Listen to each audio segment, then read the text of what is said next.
Hi dear friends of the sun, and welcome to a new video. I'm going to change now and head straight to Munich, because there I'm meeting the man who inspired me to come up with what is he actually doing, because I really wanted to meet him. He didn't just shape my childhood, but surely yours as well. Because he can craft like no one else and has a voice that all of us know. Since he's also a voice actor, I wonder what is actually...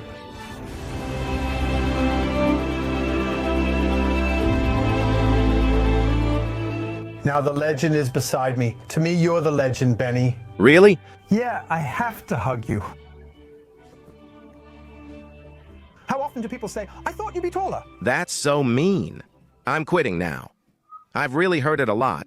Because when you see people on television, you really think they're so tall, probably because the television is always mounted too high. And then that really happens very often. I always add, but I'm taller than Tom Cruise. Are you? Yes. Have you ever met him? No, but I met Sylvester Stallone. He's not very tall either. No, he's not tall at all. When I met him, he seemed taller than me, but later I learned he hid high heels in his shoes. We're at your office because you have a production company, Production 34. Why? Since you always... The real question is, how old are you? You're a bit like Elijah Wood. You wouldn't believe Elijah Wood destroyed the ring, and I think... But he did. He did. Yes. Of course, you've probably already noticed that this number might have something to do with my age, or maybe it had something to do with it many, many months ago. Let me show you. That's my office, but it's actually a parking sign since I lost my spot. I see. How old are you? Hey, I watched Art Attack when I was that age, and you were already the host. Let me... Yeah, 45. Oh, thanks. 51. I swear. No. Now I'm at... Oh, that's... For many in the 90s and 2000s, you were the children's show host. Yeah, I hope so. Yeah, how many can you say? You have my... You didn't just enrich one decade, but several. I used to always watch you. It's a harsh thing to say, but so many people say that. No. It's really funny. And what I've been allowed to do for so long, I still really enjoy doing. Because I know, if you manage to make a kid think you're cool, kids are totally honest. And if you can give a kid a good time, even just for a moment, I think that's great. And it fulfills me. And when I hear people say, wow, you made my childhood, some even say saved, which I, of course, take as a compliment. On TikTok, I often see comments like, hey, my childhood and childhood savior. That will also be in the comments, and someone will definitely write, you saved my childhood, otherwise I'd be addicted to crack or something. Is it okay to say that about a Disney host? Yeah, if it's not, well, I wouldn't say it myself. I hope so, too. Feel free to comment or criticize. Wow, camera's coming. That's a bit of the children's host in me. Now let me introduce myself. Hi, I'm Aaron, a media clown. Are you a host, voice actor, producer? Wow, that's a good question. Or simply Benny. Just Benny. Really? My wife is sometimes asked, what does your husband actually do? And she says, I don't know. Drugs, something with drugs. No. He's always in a good mood. No. The great thing is, I really enjoy being in front of the camera. For me, it's always a lot of fun when we talk like this. I always feel the need to speak directly into the camera. That's just how it is. I'm lucky I can do that with you. Yes, of course you can. You can even just touch it like that. Back when I was just starting out, I once got a call, like, Benny, you're in front of the camera. You've stood in front of a microphone before, actor. Great. Then I got to take part in, what was it called? In The Bull of Tulse once. Back then, it was still Audie Fisher. That was a real shoot, really. I'm thinking of the new one, the broad one, but before that. Yeah, that came about shortly after. Back then, people were still paying with Deutsche Marks? Right. Because, yeah, could be. Of course. And that's when I was able to try myself out as an actor. And then I arrived at the set in the morning and went to makeup. They powder you up. Then you wait for an hour. Then there's a lighting test, a blocking rehearsal. You go in, say a line, wait another 5 hours, say another line, and then go home. That evening I thought, I can't take this. I was too impatient for that and quickly realized that's just not for me. So that's why. I've always enjoyed hosting.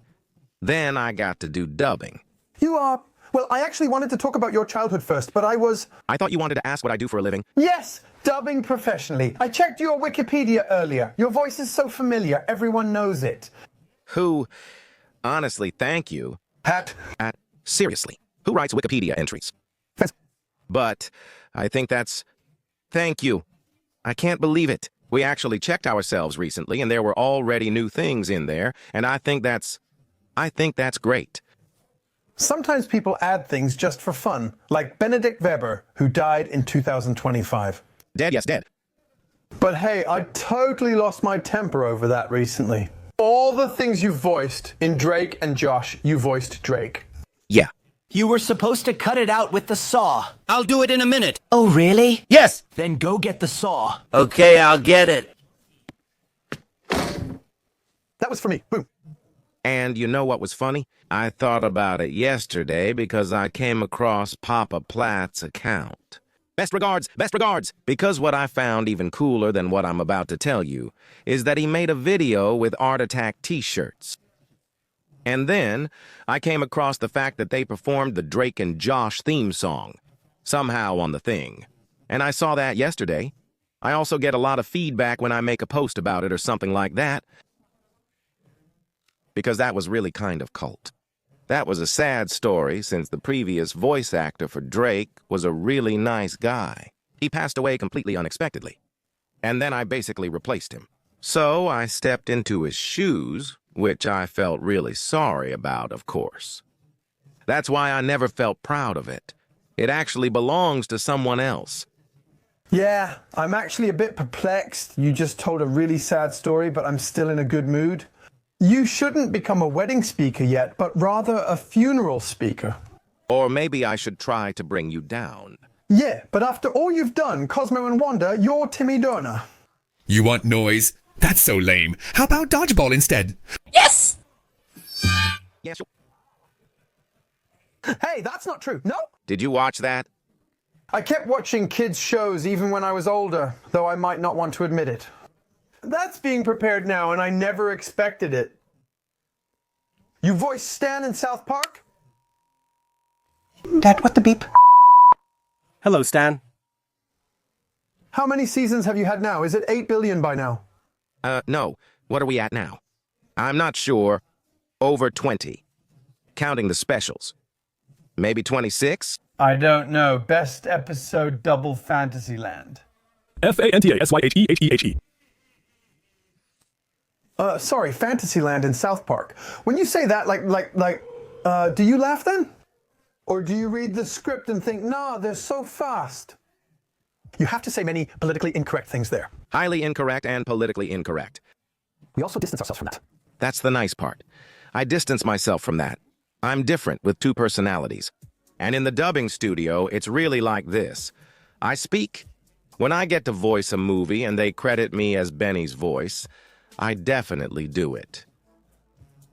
In dubbing, I've even voiced a so-called mass murderer. Congratulations.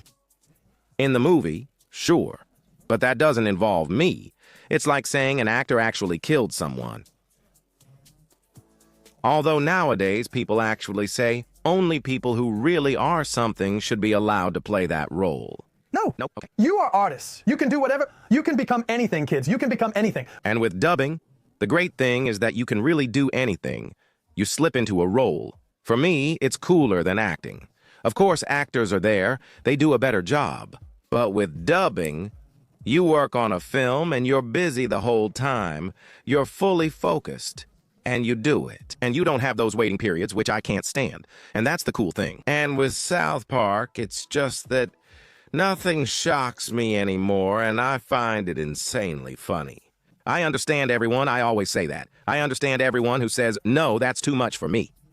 I don't understand. You should be ashamed. Yeah, but you miss the jokes. Now let's take another look at your resume. Maybe you'll find something else. Did you also do voice work for Family Guy? Of course. What? Oh, come on, tell me. Now, listen up. Bertram? No, I was for a while. But he's out of the business now, too. I was the official German voice of Osama bin Laden. You'll be punished for your decadent lives on Radaman's first day! He's also out of the harness. Yeah, that's why he's not on Family Guy anymore. I loved all the Fantastic Four movies. They were a big part of my youth. Okay, they were funny. And then your actor became Captain America. And a very good friend of mine is Dennis Schmidt-Foss. Then Dennis Schmidt-Foss came in with his masculine-sounding voice. Then the last Deadpool movie was released. Now listen, wait for Dennis Schmidt-Foss. Listen up, you jerk. Listen, you jerk, I wouldn't let anyone else take my roles, but Dennis doesn't do that. He's just better and cooler, but it's really mean. I was Chris Evans, the German voice of Chris Evans. That's quite an honor. Until he suddenly got muscles, became a bit cooler, became Captain America. Yeah, damn, that's often my problem, that my voice just isn't quite right. I also have a high-pitched voice. Yeah, that's why we don't voice Captain America anymore. But I was Chris Evans before he became so heroic. Then they said, we need a hero. Dennis, Dennis, Dennis. He probably asked, who's been talking? Beni. Yeah, damn, I can do it better. And of course, he does it better, because he has a cooler voice. Chris Evans was gone. Also, I was the German voice of Ryan Reynolds. No way. I voiced Chris Evans and Ryan Reynolds in German.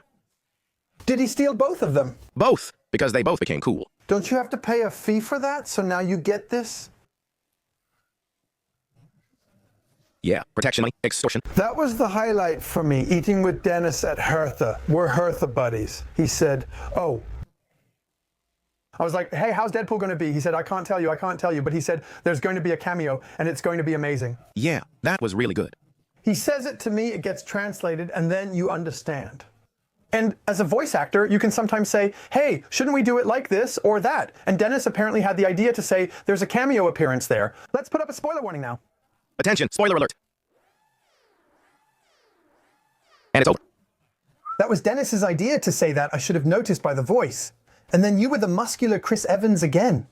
For anyone who may not know, though that's rare. The funny thing was, in this movie, Ryan Reynolds and Chris Evans meet, but dubbing is tricky if they share the same voice. It's funny because Chris Evans plays an unexpected role. Let's avoid spoilers. It's already spoiled.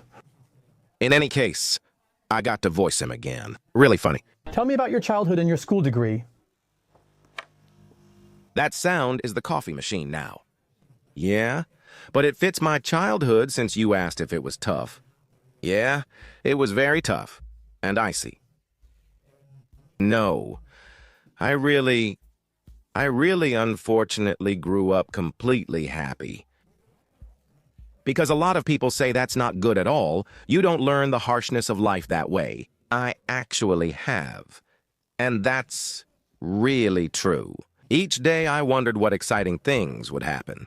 I enjoyed school, though my kids don't believe me. I wasn't a nerd, just muddled through. Yeah, I know that.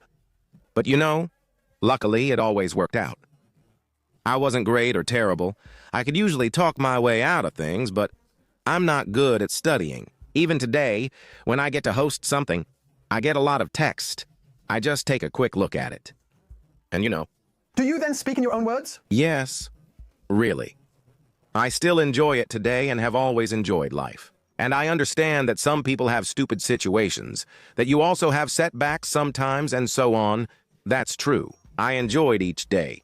My mother died when I was 30. That was the first time in my life that I thought, okay, now I don't know what to do anymore. And I really felt terrible for 2 years. And at some point, I realized that it doesn't help anyone if I'm feeling bad. And that's why my goal is to make people happy in life and to prepare my children for the fact that life is finite. And then, if I manage to do all that so they can handle it, then I'm happy. When did things start to decline? Before the big camera and media? Things went downhill because I wanted to become a top, reputable lawyer. Really? I studied law.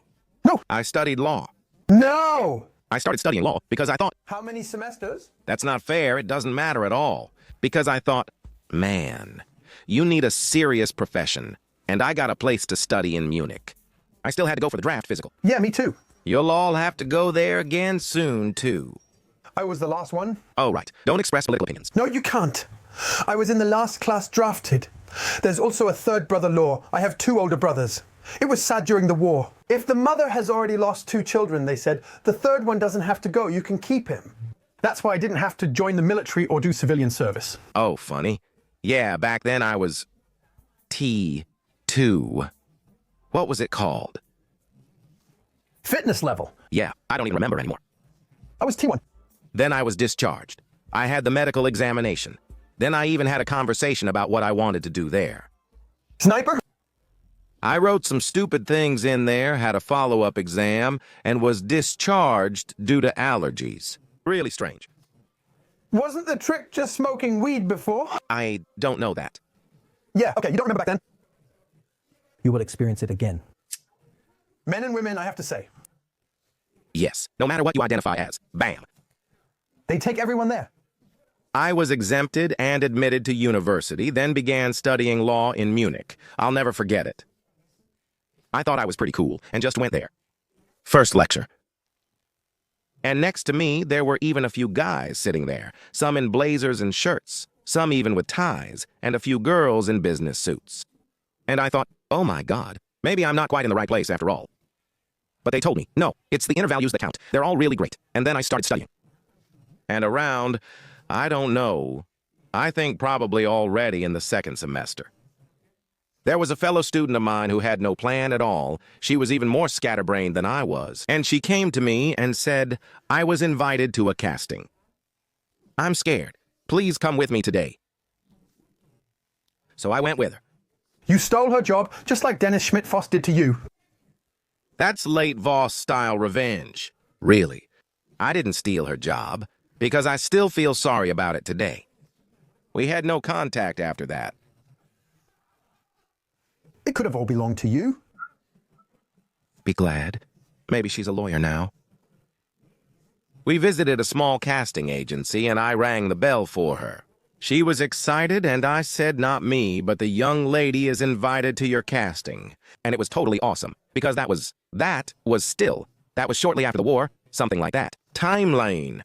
That was ages ago. In the 70s, 80s? Now hold on.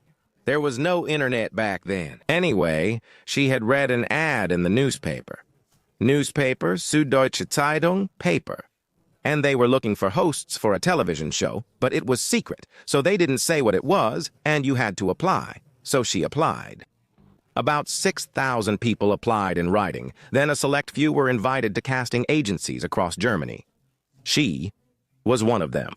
In casting agencies, they had to introduce themselves on camera, just like we are now. Only with a cassette inside. There were cassettes inside. And then she did it. And then back then at the casting agency, she said, we're going to cast you too. To me, what should I do? Yeah, stand over there, say who you are, and tell some story. So I did that. Then we left again, and this is true. I actually wanted to become a lawyer. And then someone called me like that. Yeah, you know, it's Michi, you're through to the next round. That was 3 months later, I think. And I said, yeah, wow. But where? He said, you were at the audition. I replied, yeah.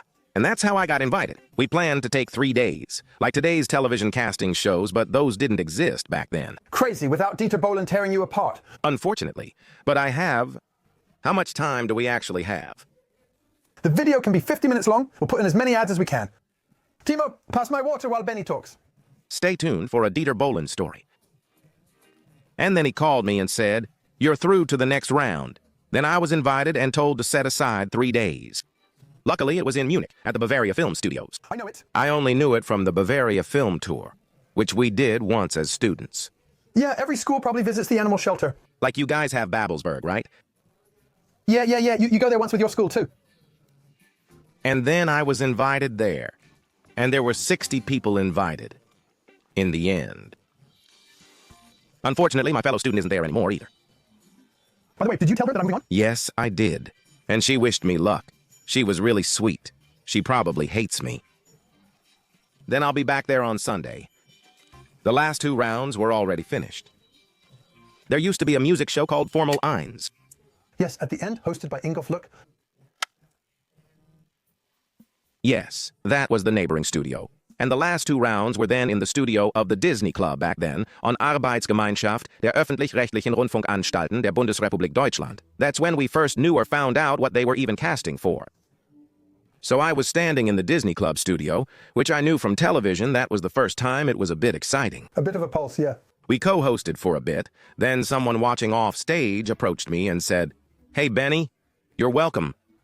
That was an American from Disney. Later, they sent me a contract.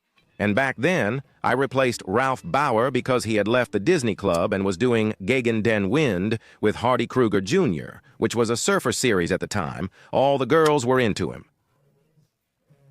He was very nice, and I replaced him. And then I was put into a casting by Bayerischer Rundfunk for Pumuckl Television back then, and I hosted it. With whom? With the sweet singer. With the sweet singer.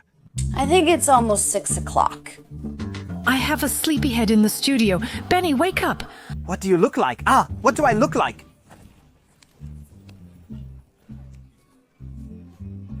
That was an awesome time, and then I was lucky enough to get that, because it was really cool.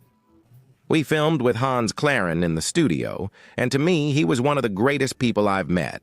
Hans Clarin? The original voice of Pumuckl. Did you also film with the original Meister Eder? Unfortunately not, no. He wasn't alive anymore back then, I think. Oh, that's a shame. In our stories, we had Pumuckl as an animated character in our television studio. That was awesome. So it went on, and then at some point, I had to make a decision. Are you going to become a lawyer now? Study like crazy, but actually have no idea if you'll ever make it, or do you keep going? At least it's fun, and you earn money. And you talk to an imaginary character. I still do that a lot today. And then it happened that by chance I went to a dubbing studio with a friend because he had a dubbing job. He'd done that since he was young, and I joined him. Then the recording manager asked, "Hey, Benny, you've worked in front of the camera before. Want to try it?" "Yeah, sure. Awesome. I think that's really exciting. I got to say something there, and she recommended me. Suddenly other studios called, and then I was suddenly able to... I was allowed to work as a voice actor because it worked out pretty well. And then it really was like... I could... Back then, how do you say... Now it's the heyday and everything's wonderful. But back then, it was like a graveyard mood. I got to be in front of the camera or microphone daily, and by my standards, made great money. Or attend university. Eventually, I decided. You can still see it. I just realized that was you. No! That wasn't me. Who else remembers him? Is that the know-it-all? The know-it-all, actually smart guy, but know-it-all. I would have called him that, yeah. And he's a great man. I thought, well, I always found him. He scared me. Yeah, he's also kind of for a children's show. I found him really spooky, and that's how it was. We're talking about Art Attack. Yeah, you can see it now. Look, that's what he used to look like. Now you can see you're 2 years older. 3. That can't be. Maybe it's some kind of allergy. How am I supposed to do crafts with that? I've got it. I'll just use some bigger pens today. Yeah, but... I could also... Checker! Recently, I was out shopping, and an older lady came up to me. Really, she was just so sweet. This is the Holy Grail. Then the older lady came up to me, and she pulled out her phone and said, "No way, I can't believe it." "No, can we do it quickly? Can we do it quickly? Just a short video." Then I said, "Yeah, sure." "Look here, look who I met. Here, it's Checker Toby." Checker Toby. She records it, but that's not even me. It was sweet, since her son was in it. Now there's a lamp between us. No, sorry. So how did it come to the... No, we meant the smart guy. He's creepy. I had the chance to host Art Attack for 7 years, yeah. Then it kept going. Was the offer direct or through casting? No, it happened because I worked with Disney, then did a lot for Arbeitsgemeinschaft der öffentlich-rechtlichen Rundfunkanstalten der Bundesrepublik Deutschland, and later, Disney called me again. We bought a format in England and think you'd be a great fit. Are you interested in crafting? I said yes because I was excited. It turned out to be Art Attack, and for the first 7 years, the smart head in the show seemed spooky to me. Hello. And then a rerun of Art Attack ran for 5 years. And then But it actually ran for another 10 years. After 5 years, I got a call. Benny, are you sitting down? Art Attack is continuing. For me, it was because it was awkward being seen, even though I wasn't doing it anymore, especially since so much repeats. And I didn't want to be the face of it again. Oh, really not? And I said, cool. I love the format, but I don't want to host it again. Oh, really? But then luckily I found a good way, because back then I had written the first German scripts from the English version. You wrote those yourself? Translated? Yes. Well, it's called interpreted.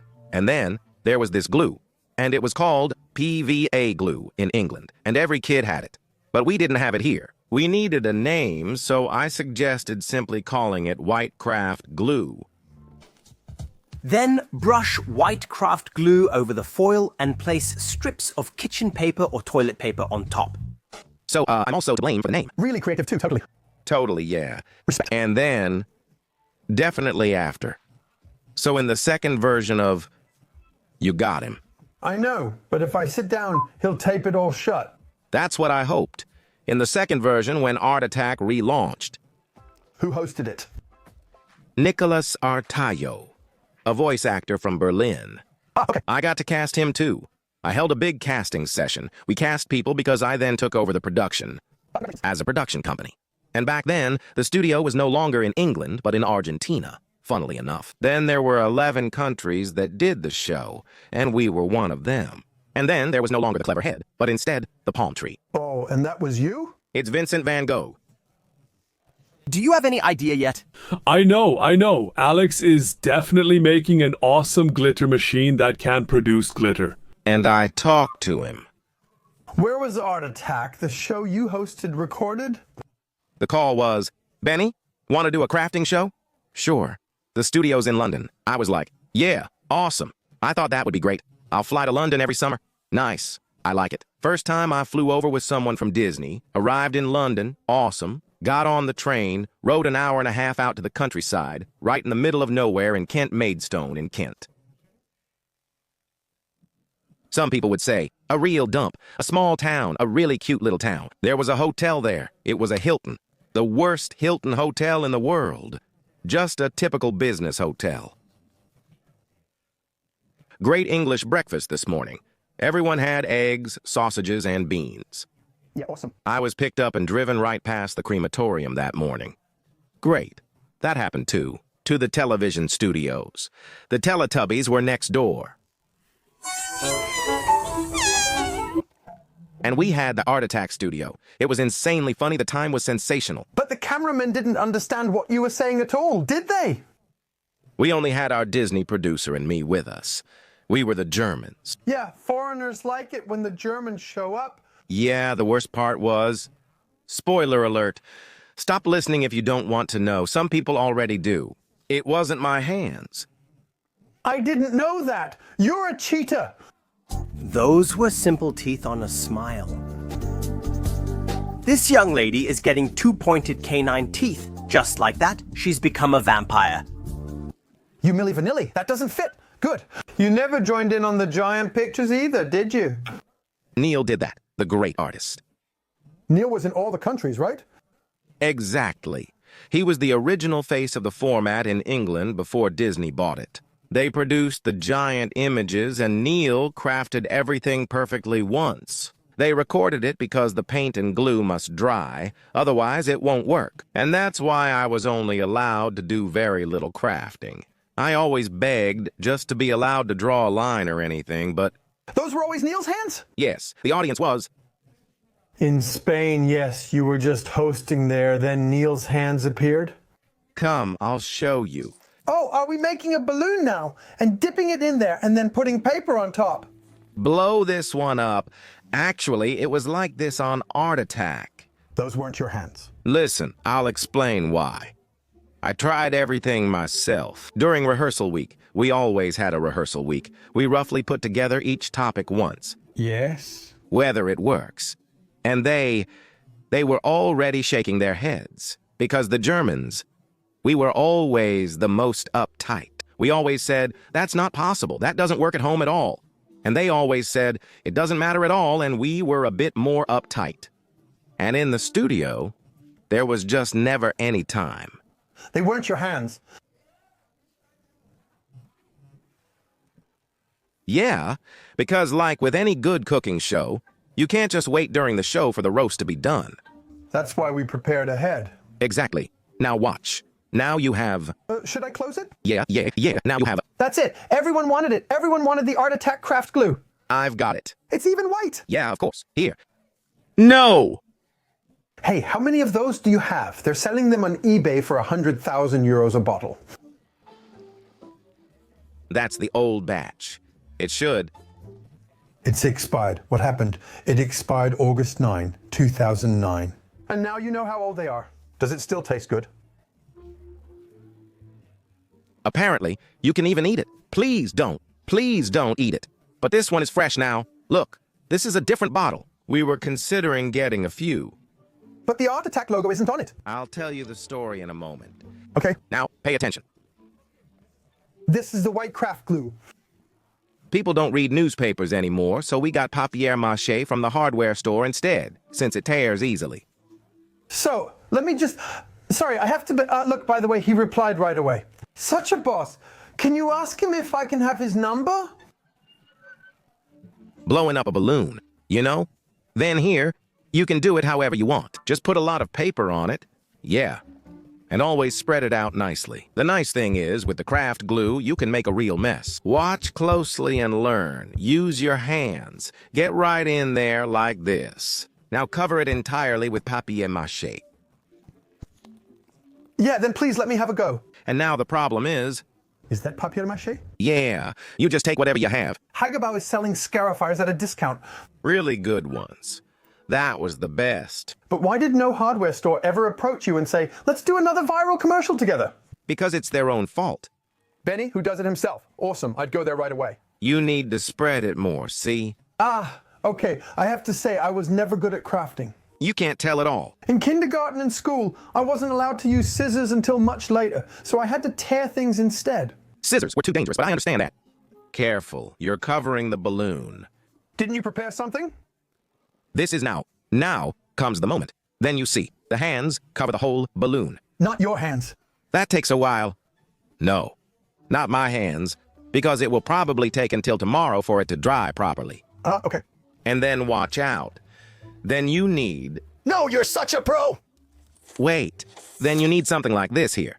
Then you stick something else on. Yeah. Then you add feet to it. Wait for the glue to dry. Okay? Yes? And then... Wow, we're good. Prepared. Just like the roast from the oven here, that's how it was on Art Attack. Then it looks like this. And did you have your own preparation everywhere, or did the Brazilian and the Croatian? Did he have the same one in his hand? Those weren't your hands. It was assembly line work. I was just being used, really. Okay, and then how many years did you do that? 7 years. How often did you fire? Once a year, 6 weeks. Wow, always 6 weeks once a year. So it wasn't London. 6 weeks once with bacon and beans for breakfast. Listen up. Then I'll explain, okay? Listen up. Then it looks like this. Next, you pick out some nice colors, for example, poster paints. No, I already know what's coming. This is so awesome. Yes. That's good, right? And then, of course, you have to say something like, you outline everything with a black marker, then it looks even nicer. You always said to outline it, but I thought I'm shaking like someone with Parkinson's. I can't. Yes, you can do it. See, it looks better now. How did he win? That's not bad. I really did that one on the spot for you, but it took 2 days to dry and for the paint to set. Is it nice? Not bad, right? That's what I think is cool. You made that yourself? Yes. Even though it was Neil's hands? I can really do this. And the cool thing is, wow, it's made of toilet paper. Toilet paper rolls and Hagabao marked and a balloon. And a bit of paint. It's really funny. Marketing agencies, if you don't hire this guy for hardware store concepts, I'll just create one myself. I just realized you kind of signed us an alibi here saying it was someone else. That's the new guy. But that's outdated. Why did it expire in 2009? Why did you let it expire? Do you still have time? Yes, Benis. See these dots? That's craft glue for your picture. They say, oh, that one. Yes, the 80s. And here, a little blob like this. I wouldn't do that nowadays, but... Reminds me of Art Attack. Anyway, back then, should I tell you about it? Yes, please. We did Art Attack, the English version, and those weren't my hands. Not always, as you already revealed. Actually, never, you rascal. And we crafted with white glue, because the English didn't have that kind of ooh-hoo, that transparent one at school. You still remember that? For school supplies, the glue goes in. The one that smells so bad, the transparent one. Well, you're not supposed to do this. No way. The English always had PVA glue, so we ended up with it on the show. Did they pay for it, or were they just incredibly lucky and got the sales of their lives because of it? PVA is the name, but I don't know what it means. Oh, I thought that was the brand name. No. That's just the material designation. Now there's a balloon down there. Yeah, and it's stuck to the floor. That doesn't matter. We had to take over since some parts were already pre-produced. So suddenly there was white craft glue for kids to use all over the world. And of course, there were Art Attack merchandise products. You'd say, I need the white glue from the show. Then there was Art Attack. After paying and leaving, kids could start crafting, except in Germany, because German kids are so dumb that they drink it. No, hopefully not. Yes. A German company made glue sold worldwide, except in Germany, as the license there was too expensive. That's why we didn't have any Art Attack glue here. And since then, sometimes I get beaten up every day. Is that really true? Yes. Art Attack craft glue. It's like Kleenex. Art Attack craft glue. Yes, but we have Kleenex. Yes, but that's a cultural asset. This cultural asset never existed. After a few years, I decided I'd had enough. First, I clarified with a lawyer how to avoid getting into trouble. What are you allowed to write on it? Right. I labeled it Benis's White Glue. I actually registered a brand like that. Really exciting.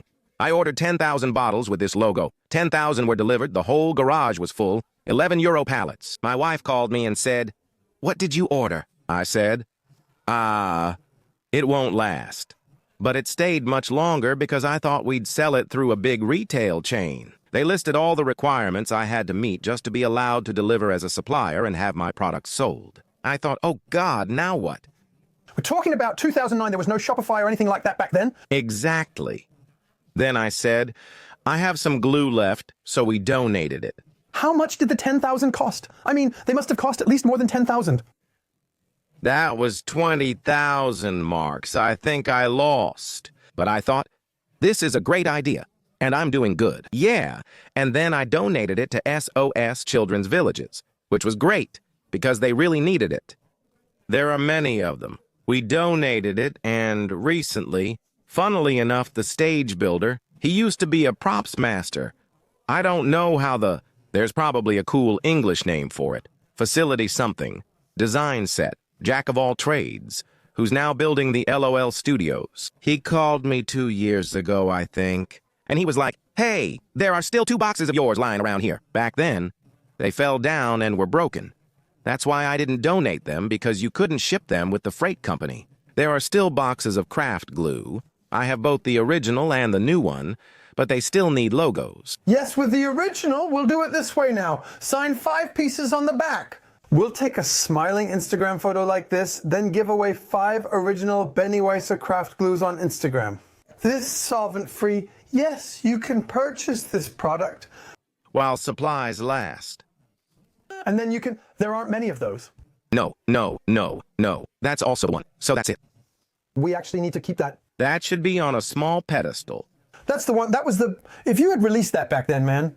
I know I wanted to, but I lacked the entrepreneurial skills. But now you're making a new one. Now a new one is coming. And now we have a... Wait, is that the new one back there already? Yeah, sure. Where do I sell it? Can I sell it in my kiosk? Not yet. Also in the online shop? Not yet. Anywhere. We've even had labels printed that, of course, looked like a revival. Something like that. With the same picture or with a current one or both? No, a different picture. But as a joke, I just ordered another 1,000 bottles. I want to have 100 for my online shop. I'm not sure where I'll sell them yet, but that's the business part.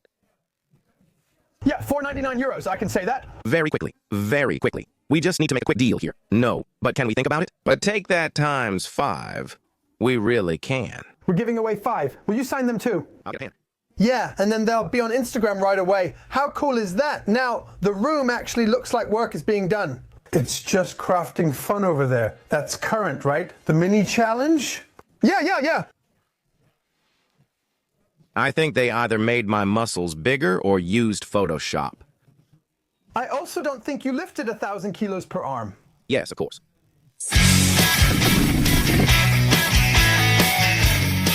Are you ready?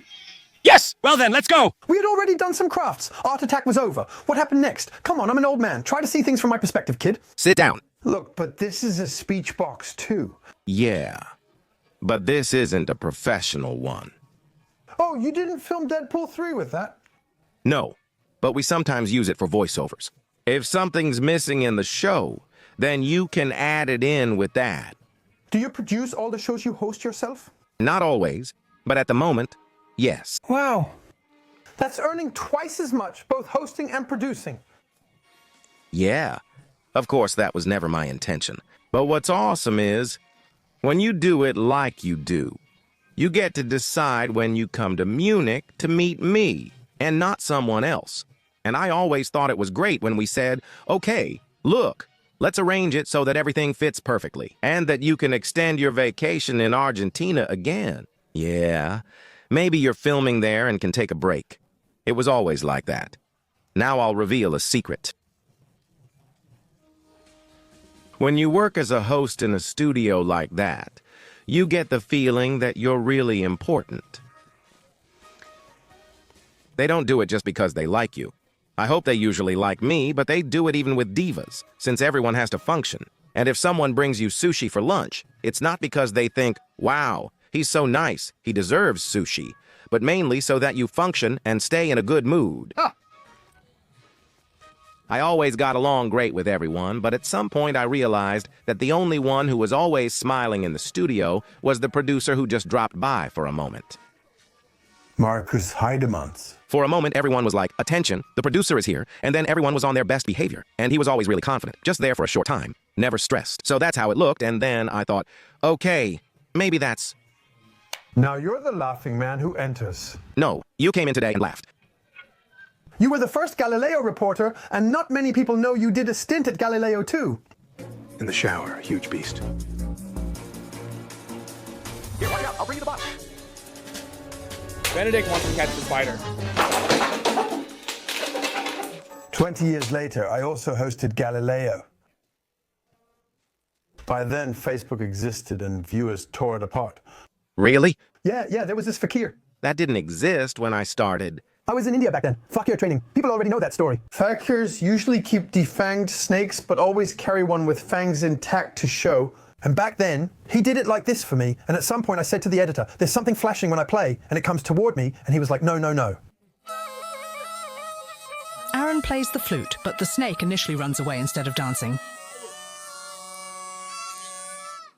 The fakir says that's correct. He looks like this and says, actually the wrong one. We paid the fakir on the first day of shooting, but by the second day, we couldn't film with him anymore. He took Galileo's fee, started drinking, and was unresponsive the next day. So we said that his friend would take over now and help us to... And he wasn't even a... No, he wasn't a fakir. That was the friend. And I remember Marcus, who filmed this with me, he said he did the first segment with you back then. You somehow went through the jungle and you were on the back of the motorcycle. The snake here in your hand. And I was like, hey, you know, not everyone knows this, but you were a Galileo reporter. You were number 2. And why only for a short time? No, it was always Harrow, that's right. Why only for a short time? I was only there for a short time because I was allowed to do a really cool mini format there called Extreme Survival. Okay. And that was really... Did you invent that too? Yes, back then. That was really... Yes, I was really exposed to the wilderness. I had a survival guide with me, and we were supposed to find our way back to civilization within 7 days. That was really back then. Don't spoil it for me. How often did you paddle the canoe just for the camera to get a good shot? Back then, we just kind of filmed as things happened, so honestly, a lot of it wasn't really staged. And looking back, I'm actually pretty glad. I was never scared, but I'm glad I survived it all. Things could have gone wrong in certain situations. For example, as you mentioned, the fakir snake. We traveled to the South Chinese rainforest and wanted to see animals, too. And then the producer back then bought 2 snakes at a market in a homemade... In a bag like that? Exactly. In a chicken wire cage. Homemade. And then we dragged them into the jungle with us, so that in any case, we would definitely have a snake with us. And they were supposed to be totally harmless, and we really had them on the back of the moped with us. Marcus told me that. And then, did he also tell you that the snake actually wasn't the harmless one? But we were filming with it, and suddenly it did this, and someone shouted, "Cobra! Cobra!" And then we actually had a poisonous cobra with us. Yeah, he told me that because I got so upset. Hey guys, you really have to check if the cobra is actually the one with the fangs. And then it was like, oh, I had that last time with Beni. Now we'll see if Aaron paid attention yesterday. He has to get the venomous cobra back into the basket all by himself so he can start over. Galileo is always serious, except about snakes. Which television channel airs Jochen Schropp's Celebrity Big Brother? No, Jochen does a great job. Jochen can't do it now because he twisted his ankle. Or for Jan next to Sonja Zietlow Jungle Camp. No. You, Jungle Camp guest of 500,000 after taxes. If I had a tax payment due now and needed the money and couldn't come up with it, then of course I would do it. But that would be... No. First of all, I wouldn't feel like it. Because I think I kind of love Galileo shoots were great because they felt genuine. And we weren't out there like Bear Grylls with a big team and catering. We were really in the jungle. And that was really exciting for me. That's why I could never go to the jungle camp only to find out it's just a safe studio. And I think that's really great. Look, since you're asking, what do I think is awesome? I thought, for me, there's only one person that I really... There are a lot of great people on television, but for me, the greatest of them all is Hape Kerkeling. Because he did the best hidden camera stuff you can imagine. The bits he did... He was great at taking on other roles. And what I always found impressive was that he totally fooled people. But they never felt uncomfortable.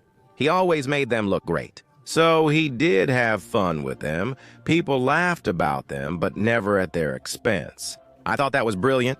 He's still great. And otherwise, I only found it interesting. I would have loved to do a late-night show like that.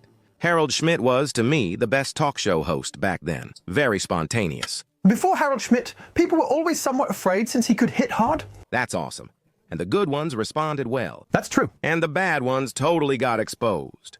Beni, I had an amazing time today. We planned to go out, but it's raining. It's awful. Yeah, but for now, I'm just happy that we're giving this away. So go to Instagram, follow us, and write Supercraft glue or not on your hands. Yeah, you know, lately I regularly hear your voice, like I mentioned on the phone, when it goes, "I'm out of battery, please charge me. I'm a big Galacto fan now. Better than Tony, I must say."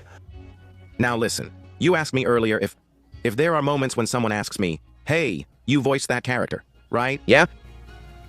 And I don't remember anymore. And I often get messages like, "Hey, you voiced something on the Tony box, right?" And that's the truth. They sell millions.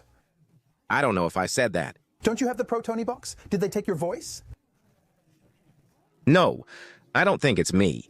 So, who said that? Let us know. Or does anyone know? How is that? Please let us know who is doing that. Lyshek, yes, Julia Lyshek. Yes, you are Julia, and... You are Lyshek. I am Lyshek, and get in touch with us. Or do you think someone in the office is like, I can imitate Beni? Maybe. No, that would be presumptuous. That sounds just like you. I listened to it, but I don't think it's really me, and I don't believe it. That's funny, and we'll explore that today. Lyshek and Julia are investigating. If you enjoyed Today with Benny, follow him on TikTok, Instagram, and check out his YouTube channel. We'll do something soon. I have many ideas. Give us a thumbs up now, reminisce a little, and join in so you can get your craft glue. See you then. Bye. Thank you for your visit. You're welcome. I need another hug. Bye. Oh, not so tight. It feels as nice as hugging Elijah Wood. Is he shorter than me? Well,